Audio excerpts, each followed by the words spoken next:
Esos son como resultados de un pentecostalismo. Pero ¿qué significa la palabra pentecostés? Como cuando guardaron la fiesta. De ahí viene la palabra Pentecostés. Hay dos vertientes. Una, de cuando el pueblo de Israel salió de Egipto, Dios le dijo que guardara esas fiestas de Pentecostés 50 días después. Pero nosotros venimos del Pentecostés, que le voy a explicar ahorita. 50 días después de la resurrección de Jesucristo, se manifiesta el día del Pentecostés. Pentecostés viene la palabra de pente, quincuagésimo, o sea, cincuentavo, no sé cómo le podemos llamar, 50 días, por eso somos pentecosteses.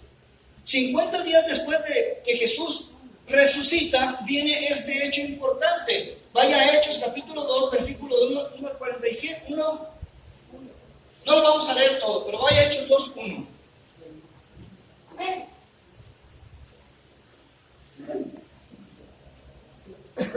Dice el versículo 1. ¿Lo tiene? Cuando llegó el día del Pentecostés, mire que aquí está hablando del Pentecostés antiguo.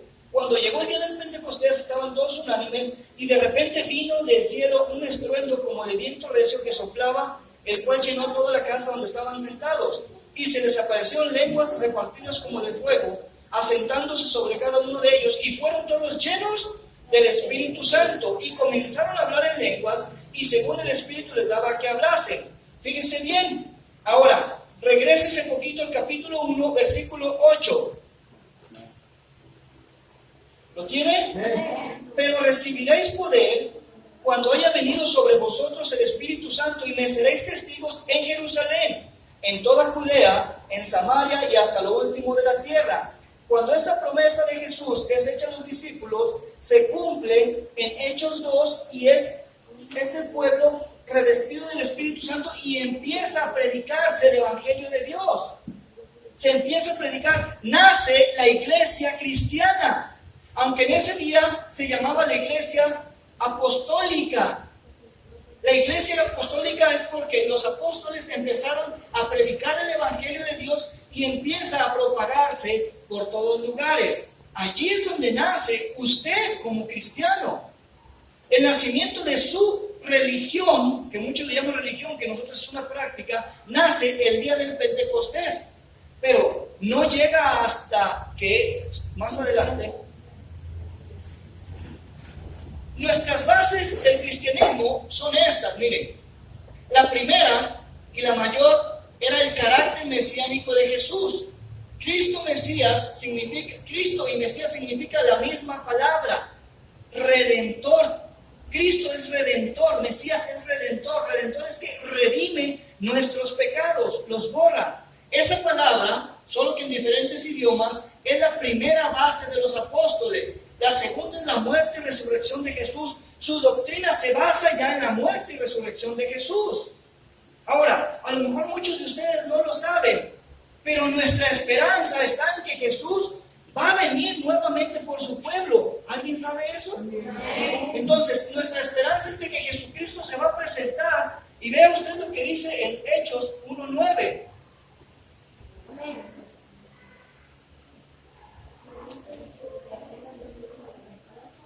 ¿Lo tiene?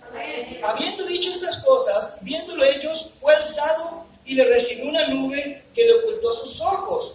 10 dice, y estando ellos con los ojos puestos en el cielo, entre tanto que él se iba, he aquí, se pusieron junto a ellos dos varones con vestiduras blancas, los cuales también les dijeron, varones galileos, ¿por qué están mirando hacia el cielo? Este mismo Jesús, que ha sido tomado de vosotros al cielo, así vendrá como le habéis visto ir al cielo.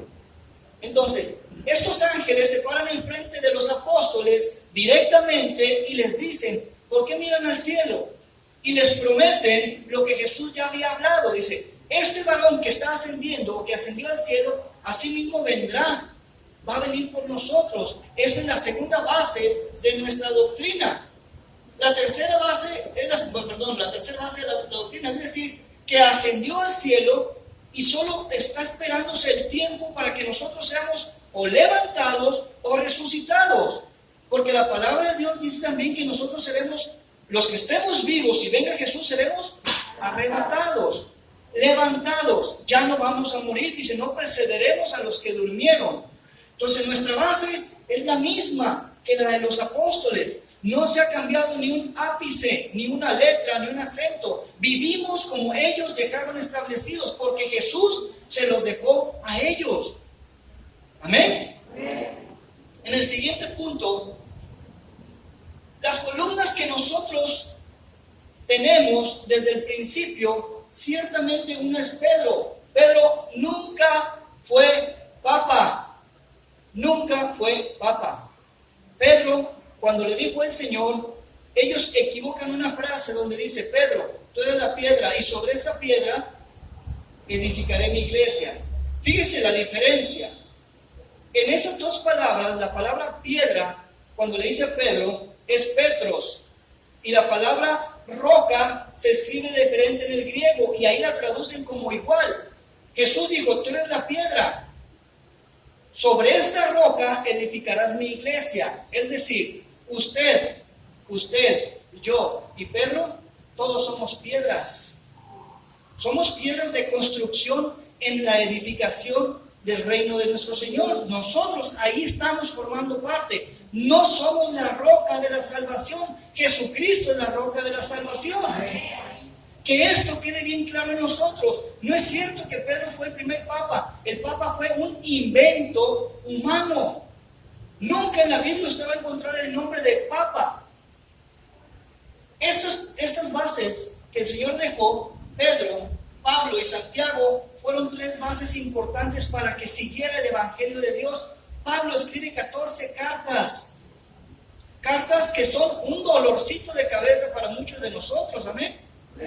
Porque nos rigen, porque nos marcan, nos delinean y nosotros no muy bien las queremos. Pero aún así, esas cartas nos dan una seguridad a nosotros de que vamos al reino de Dios. Es el instrumento que nosotros tenemos como guía, que tenemos que seguir para no perdernos de las cosas del Señor.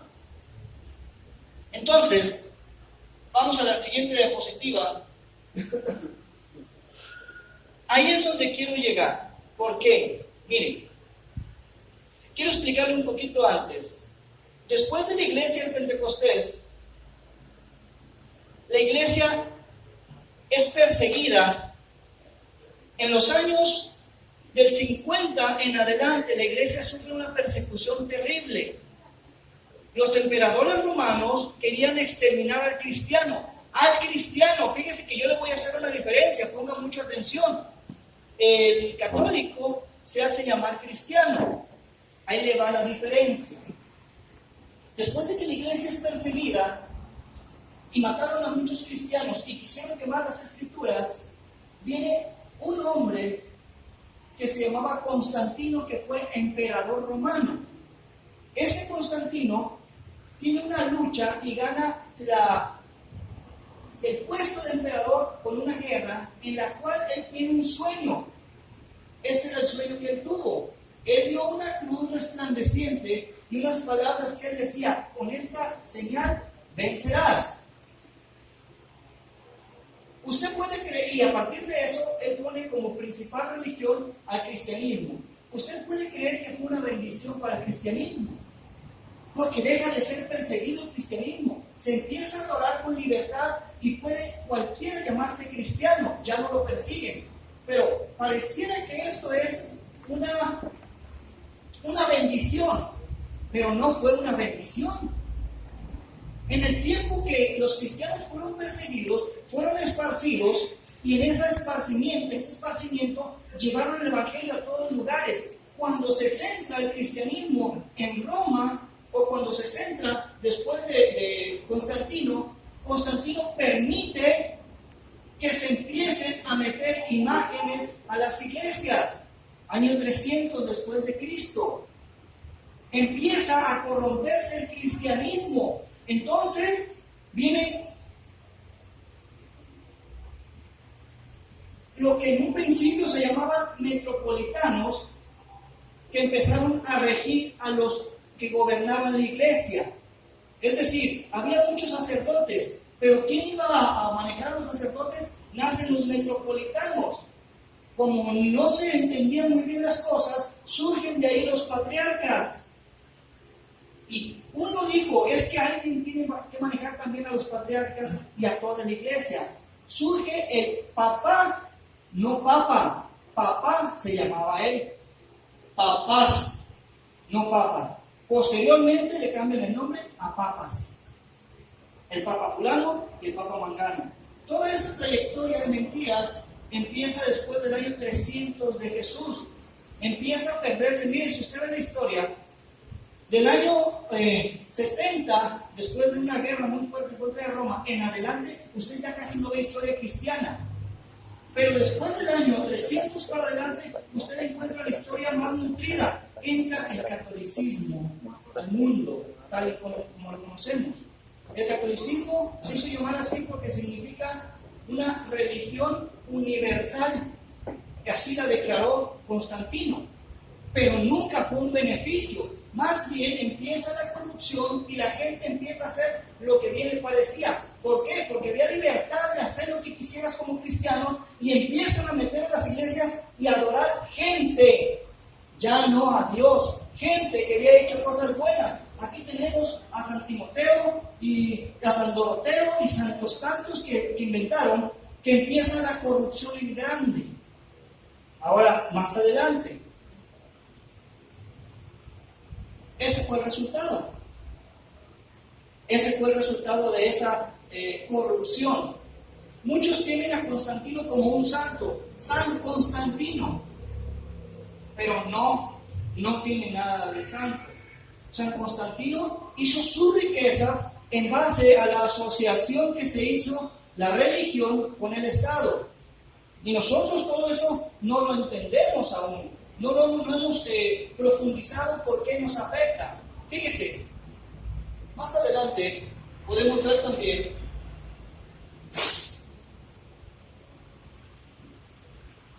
a Diana la cazadora.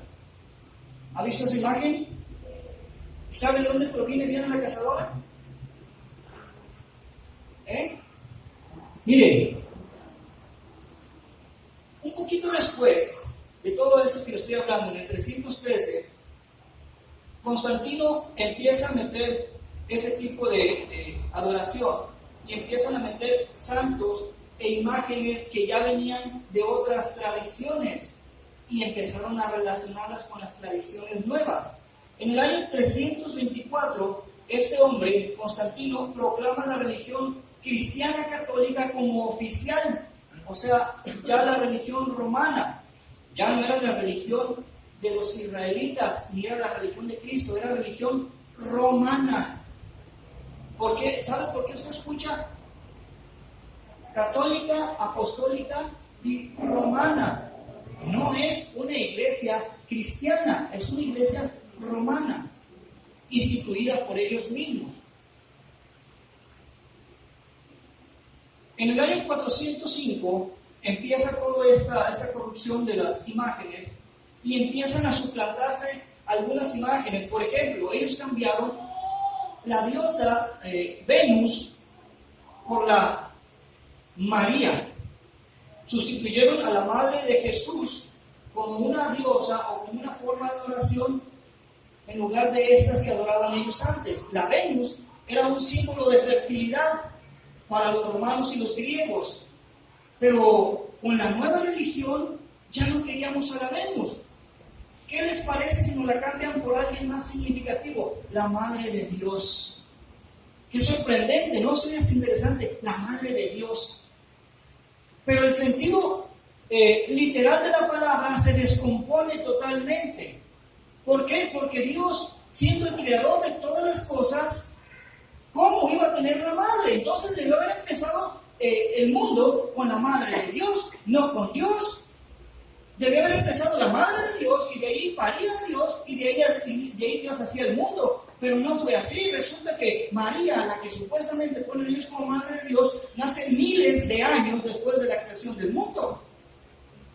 Si nosotros podemos razonar un poquito sobre eso, ¿dónde está la madre de Dios? No existe. No existe. Pero nos la vendieron como una religión costosa. porque nos hicieron creer muchas cosas y a la misma vez nos llevan al entendimiento erróneo donde perdemos nuestra salvación. Pero ¿qué le importa al romanismo? ¿Qué le importa al papado? Si ellos estaban llenándose de lo que necesitaban. Entonces, vamos a ver cuál era el interés de todos ellos y cuál es el interés personal de nosotros a descubrir todo esto.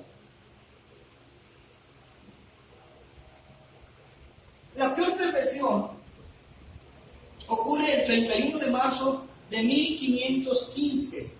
31 de marzo de 1515. Mire, le voy a decir, el 8 de abril de 1506 comenzaron la construcción de esta basílica llamada la de San Pedro. La Basílica de San Pedro, una basílica muy costosísima. Un proyecto grandísimo que duró más de 100 años su construcción. Pero resulta que cuando estaban trabajando y ahí más o menos ya no había dinero. ¿Y qué hizo el clero para obtener dinero? Vendió indulgencias. Eso sale en 1518.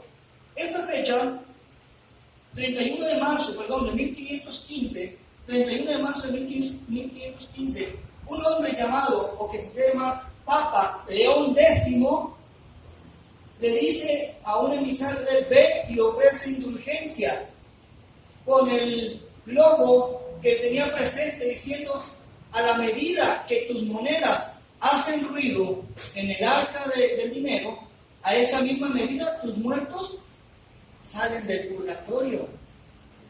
Y si tú compras una indulgencia, cuando tú mueras, ni el purgatorio tocas, te vas directito al cielo. Y mucha gente de dinero, pues, hermano, si yo tengo de sobra, pues me compro unas 4 indulgencias, por si acaso la primera no me sirve. Y empieza a promoverse esa mentira tan grande, pero esa mentira sí nos favoreció. Esa mentira fue una bendición para nosotros. Miren, a raíz de que se juntó el dinero, puedes pasar un poquito a lo siguiente. En la venta de las indulgencias, hubo quien no le pareció y dijo: esto ya es la peor mentira que podemos soportar. Entonces empieza a haber una pequeña revolución en el corazón de una persona que se llamaba Juan Hus. Ese hombre era de un reino bohemio.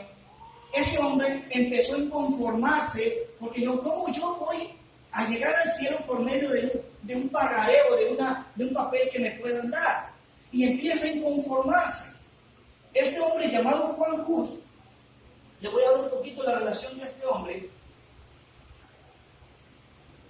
Fíjese, algo interesante en todo esto es que la promesa del 100 por 1 era tan sencilla, decía ese hombre llamado Papa León X: si usted gasta 1,000 pesos en una indulgencia, usted recuperará 100,000 pesos en el reino de los cielos. Yo no sé para qué lo vamos a recuperar allá.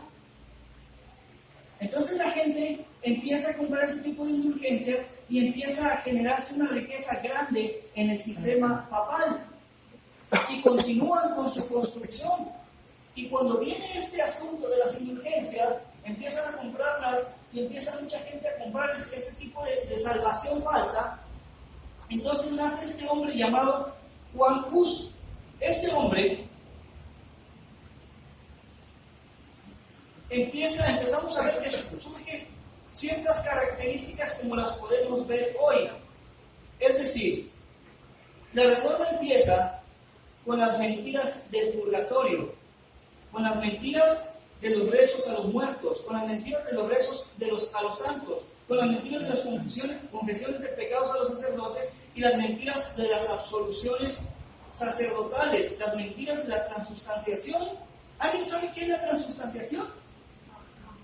Miren, ellos decían esto: cuando una persona o un papa o un sacerdote le llenaba la copa esa con el vino, dicen que se convertía en la sangre de Jesús, verdaderamente en la sangre de Jesús.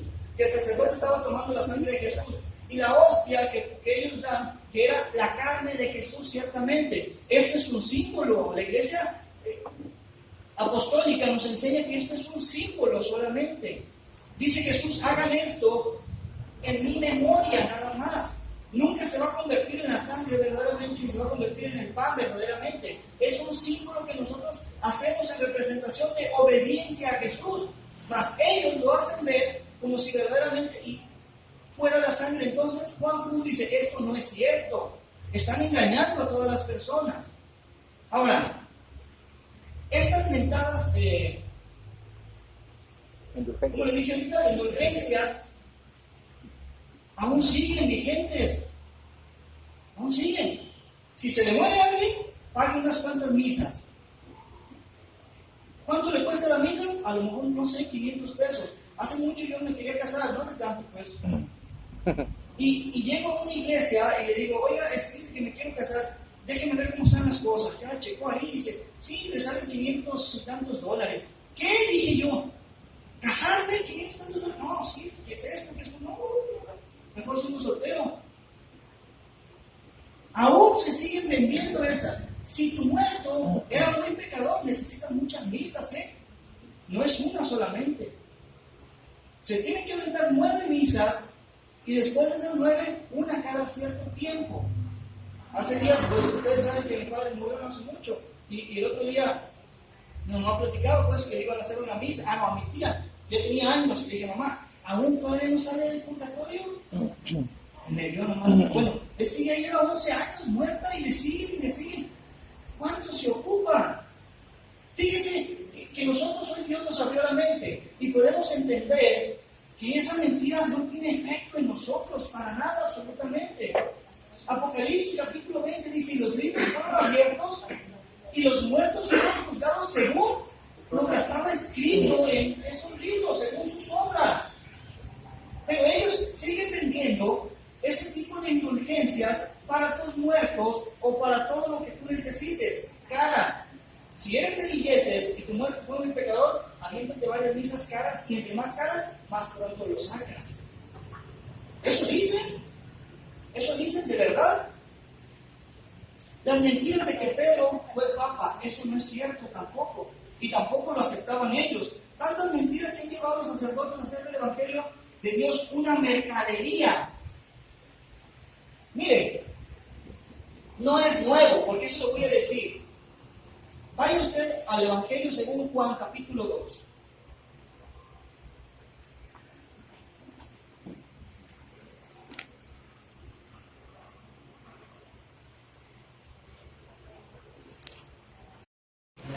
Amén, vaya al versículo 20. No, vaya desde el 17, lo vamos a leer. A ver, vamos a ver. Leo el 13, mire, dice, estaban cerca, en el 13, estaban cerca, estaba cerca de la Pascua de los judíos, y subió Jesús a Jerusalén, y halló en el templo a los que vendían bueyes, ovejas y palomas, y a los cambistas allí sentados, y haciendo una sorte de cuerdas, echó fuera del templo a todos, y las ovejas, y los bueyes, y esparció las monedas de los cambistas, y volcó las mesas. Y les dijo a los que vendían palomas, quitad de aquí esto, y no hagáis la casa de mi padre casa de mercadeo. ¿Qué eran los cambistas? ¿Alguien sabe qué eran los cambistas? Los cambiaban las monedas. Los cambistas eran los que ustedes entregaban las monedas y les daban un animal para sacrificarlo, para que su pecado se borrara. Eso era una práctica anterior, una práctica judía, donde tenían que matar un animal para sus pecados. Los cambistas estaban haciendo el negocio dentro de la casa de su padre. Aún se sigue haciendo el mismo negocio. O sea, ven, te voy a poner unas cuantas misas, ven, échame aquí y vas a ver que pronto te vas a ser justificado. Mentira, nunca vas a ser justificado de esa forma. De la única forma que puedes ser justificado es por medio de la sangre de Jesús. El que murió ya, después de tanto sacrificio, de animales que ya no servía, y de animales gordos, y de todo lo que... Ahora ya Jesucristo muere y derrama su sangre por cada uno de nosotros. Eso no lo dicen ellos.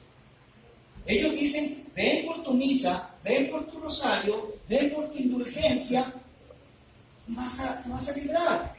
Ahora, vean la separación que hubo entre el cristiano verdadero y el cristiano católico. Al cristiano verdadero se le empezó a reprimir, cállate, pero es que cállate, no digas nada, aquí las cosas están así. Entonces viene Juan Hus y se inconforma, y lo único que logró, este es el final de la catedral, de la que estábamos hablando. Dale a la siguiente. Eso. Lo queman en la hoguera. Porque dijo que no, que era una mentira lo que estaban predicando. Lo llevan a la hoguera, y aún cuando estaba ahí, le dijeron, retráctate de lo que dijiste. Y dijo Juan Hus, no me importa lo que me hagan, lo que les dije es la verdad de la Biblia. Y lo matan. Ahora pregúntese usted, si lo agarran usted y le dicen, retráctate de ser cristiano, ¿qué diría usted? ¿Se retractaría? No. ¿No le hace que muera usted? No. Este hombre, a causa de este Juan Hus, nosotros conocemos la verdad ahorita como debe de ser. Las últimas palabras de Juan Hus fueron estas. Está escrito en la historia. Hus en alemán, porque Juan Hus fue juzgado en Alemania. Juan Hus dijo estas últimas palabras. Podrán matar a este ganso, pero en 100 años se levantará un cisne que no podrán hacerle nada. Podrán matar a este ganso, porque eso significa Hus, es como ganso. Pero en 100 años se levantará un cisne al que nadie podrá tocarlo. ¿Quién era ese cisne? Más adelante, esos son lo que se inconformó Juan Hus. Las mentiras del purgatorio. Este es el que sale más adelante. ¿Alguien ha escuchado de Martín Lutero? Martín Lutero, como mucha gente cree, él fue el que inició la reforma. No es cierto. Y mire, yo le voy a decir algo. Yo tampoco estoy de acuerdo en que se le llame reforma a lo que hicieron. Porque una reforma es cuando cambias algo que no está bien. Lo que hizo este Martín Lutero es retomar el cristianismo, no reformar el cristianismo. El cristianismo ya había nacido y había nacido correctamente, se había seguido correctamente, pero el catolicismo lo desvirtúa hasta lo peor.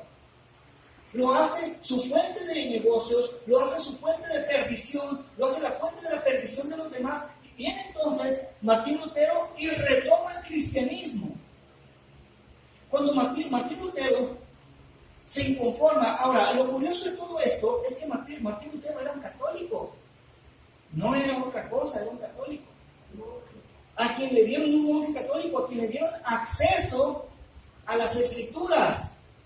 Entonces este hombre empieza a leer, empieza a entender y empieza a inconformarse y va y le dice, es que, papá, aquí dice que tenemos que hacer esto, mire, ni le muevas. Y después va y mire, papá, también la Biblia dice esto. Cállate, no te enseñamos la Biblia para que vengas a hacer movimientos de esos. Tú nomás enseña y se acabó. Enseña lo mismo que estamos enseñando nosotros. Pero en el corazón de él estaba el Espíritu Santo. Y dice la verdad que Dios, que el Espíritu Santo nos guiará a toda verdad y a toda justicia. Y él sabía que lo que estaba haciendo era una verdad y una justicia. Entonces este hombre, Martín Lutero, empieza y hace una tesis de 95 puntos diferentes. Y lo que hace, clavarla en el convento o en el monasterio donde él estaba. Va y la clava en las puertas. Una 95 tesis de protesta contra el catolicismo. Él mismo. ¿Cuál era su intención? Que alguien se levantara y discutiera los 95 puntos que él tenía. 95 puntos importantes en los que estaba inconforme con lo que se estaba propagando, que hasta hoy se sigue propagando. Hay quienes aún quieren seguir creyendo las mismas mentiras de hace mucho tiempo. Y aunque usted vaya y le diga, mira, esto y esto y esto dice la palabra de Dios, no, yo aquí estoy bien. Sí, estás bien ahorita de momento, pero espérate un tiempo, espérate a tu muerte y verás si vas a estar bien. Aún mucha gente cree en las misas de muertos. O sea, estamos hablando de más de 500 años de mentira después de las indulgencias, más de 500 años de mentira donde la gente dice, yo quiero una misa de muertos. ¿Y sabe qué me sorprende, hermano? De verdad me sorprende que hay cristianos que piden misas de muertos. ¿De verdad? ¿De verdad? Y asisten a las misas de muertos. ¿Sabe? Yo me eché una enemistad, no enemistad, pero me eché una peleilla tan fuerte con mi familia porque yo nunca asistí a la misa. A mí no me excomulgaron, a mí me sacaron de la familia. En sí, las fotos que se tomaron entonces estaban fuera, ya no pertenece aquí. Pero ¿sabe qué? Pertenezco a Cristo, eso es lo bueno. Aleluya, gloria al Señor. Y también usted pertenece a Cristo, hermano.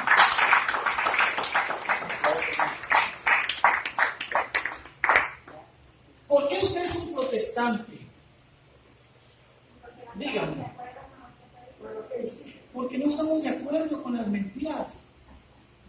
Mire, si yo llego y le digo a usted, oye, préstame tu carro, y agarro su carro y lo traigo por todos lados, y entonces usted me dice, oye, Mario, ¿qué pasó? Deja mi carro, ya te lo acabaste casi. Está protestando en algo que no le parece.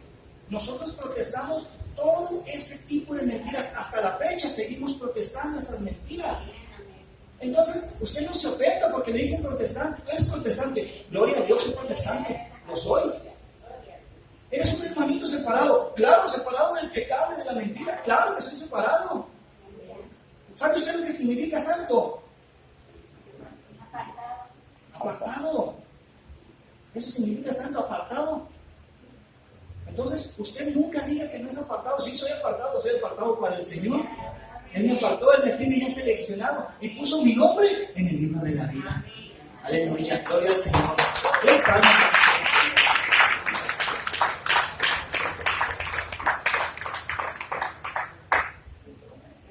Juan Hus escribe un libro que se llama Eclesia, que en griego significa iglesia. Ahí es donde detalla sus mayores discrepancias con el sistema católico. De este libro surge, y de la lectura de este libro surge este hombre que estamos hablando.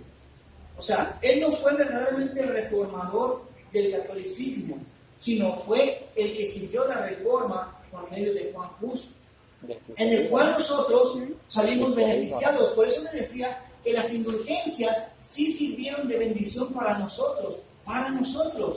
Si esto no hubiera surgido, nosotros seguimos en la misma mentira católica de antes.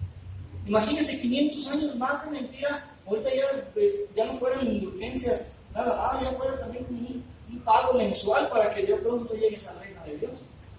Si hubieran armado tantas cosas, si ahorita la economía, hermano, ahorita pagas hasta por parpadear, que la luz, que el agua, que si llueve o no llueve, que si pasa el agua, que si te cortan ramas, ahorita pagas por todo. Imagínense por la salvación cuánto pagamos. Mamá, llegó el recibo de la salvación. Quiero pagar, ¿verdad? ¿Cómo nos vemos en un recibo de la salvación cada mes? ¡Ay, me llegó como de 700 el recibo de la salvación! Por ahí te vio un sacerdote haciendo algo mal, ¿verdad? Porque si aumentaría de repente, ¿no? De repente nos ven por ahí como que andamos mal, y aumentaría 1,700. Oye, viejo, ¿por qué te llegó tan tanto el recibo tan caro que haciendo la salvación? Se equivocaron. Pero gracias a estos hombres y gracias a Dios que les dio la valentía para quitar todas esas mentiras, nosotros adquirimos la salvación por medio de la sangre de Jesús.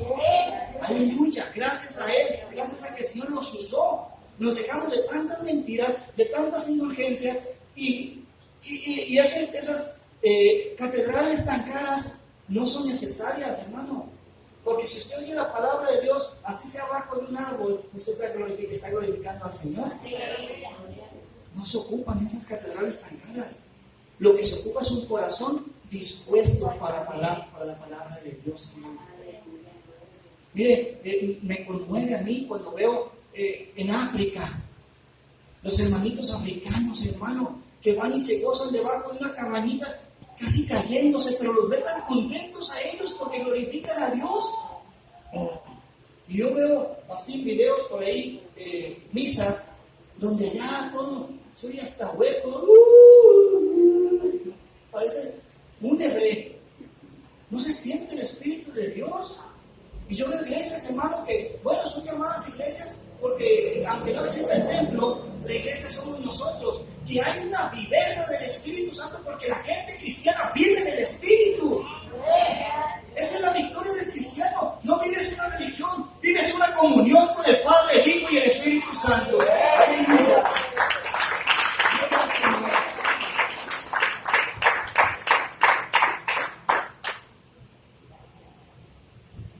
El 8 de junio de 1413 fue interrogado en el Palacio Episcopal este hombre, Martín Lutero. Lo llevan a un palacio muy grande y lo empiezan a juzgar. Y le dice el llamado Papa en turno: si te arrepientes y confiesas que estabas borracho cuando escribiste estas 95 tesis, te perdonamos. Te vamos a dar unas cuantas palmadas para que vea la gente que te regañamos, pero te vamos a mandar a otra iglesia. ¿Has escuchado esa práctica últimamente? Por allá nos dimos cuenta que violaron a algunos niños. Mira, vamos a tratar de que se cambien las cosas y te mandamos a otra iglesia. Y les dijo Martín Lutero: yo no me arrepiento de lo que dije, porque lo que dije es verdad. Y dice la palabra de Dios que la verdad te hará libre. Aunque lo tuvieran preso o aunque lo quisieran apresar, este hombre, Martín Lutero, permanece firme en su fe. ¿Cuántos permanecen firmes en su fe? Ok, cuando dejen de venir a su casa, les voy a recordar esto, ¿Cuántos permanecen firmes en su fe? Los estoy oyendo también, si no lo estoy oyendo, Estamos grabando. Al rato que lo acusen a usted, véngase para acá, hermana Blanca. Sí, soy cristiana, ¿verdad, señora Blanca? Aleluya, gloria al Señor, así es. Cada uno de nosotros, amén, aleluya.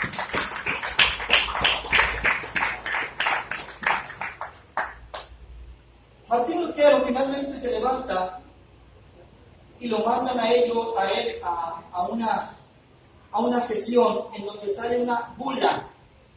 ¿Usted sabe qué es una bula? No. Una bula es un decreto papal en donde condenan a Martín Lutero, salvo si se retracta, lo condenan a ser encarcelado y posteriormente iba a ser también quemado en hoguera. Y la bula papal le da la oportunidad aún de que éste se arrepienta y declare lo contrario.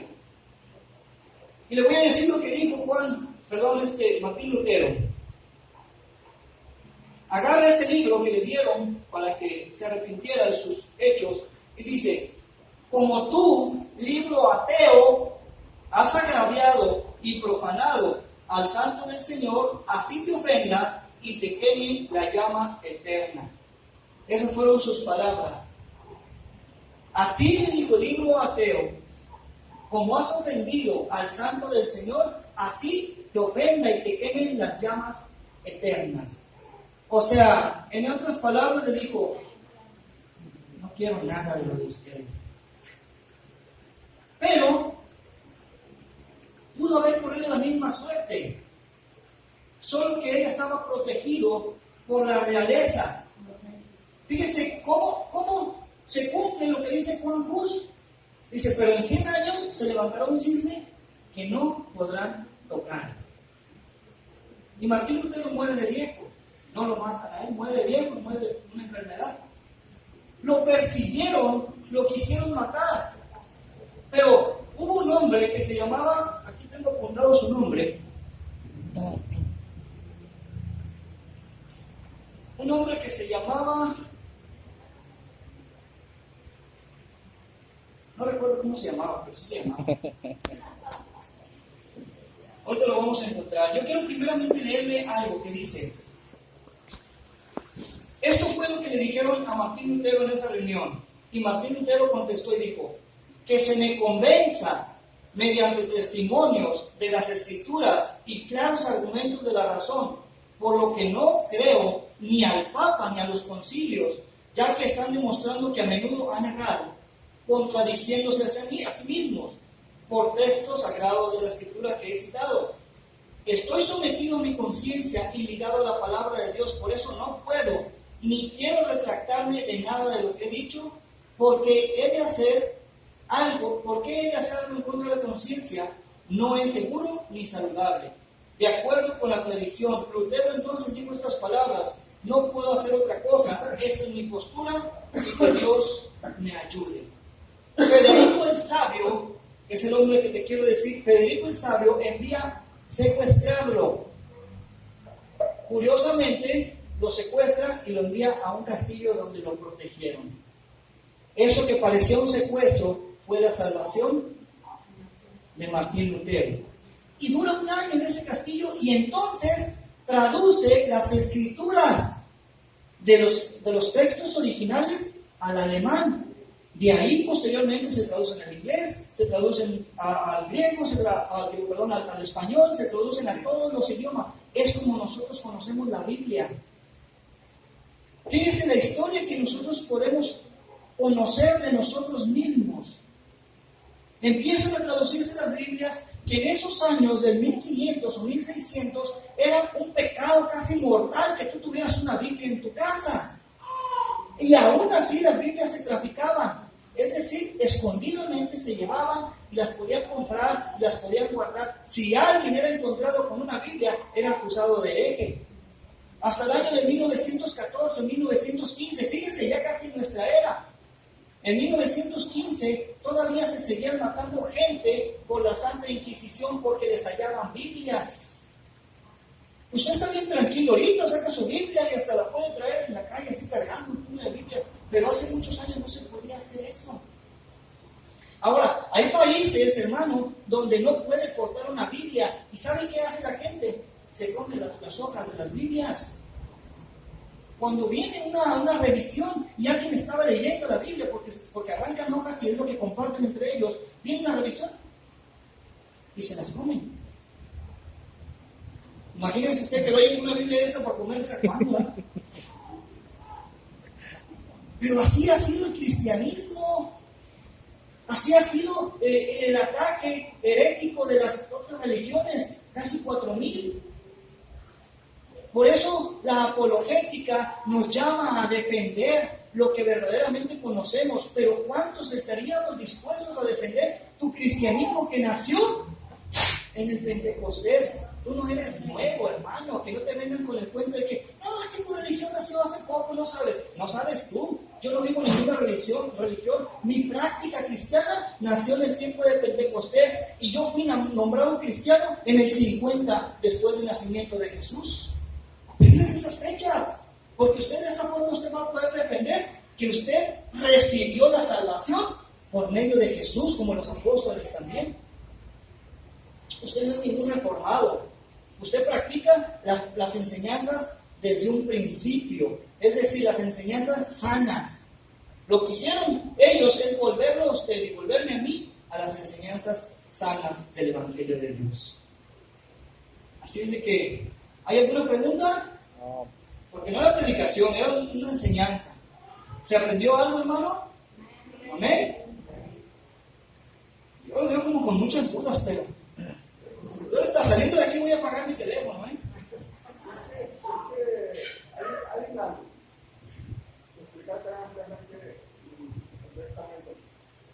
Otra religión va a poner sus de argumentos. Si usted tiene una Biblia, los argumentos que digan fuera de la Biblia son inválidos.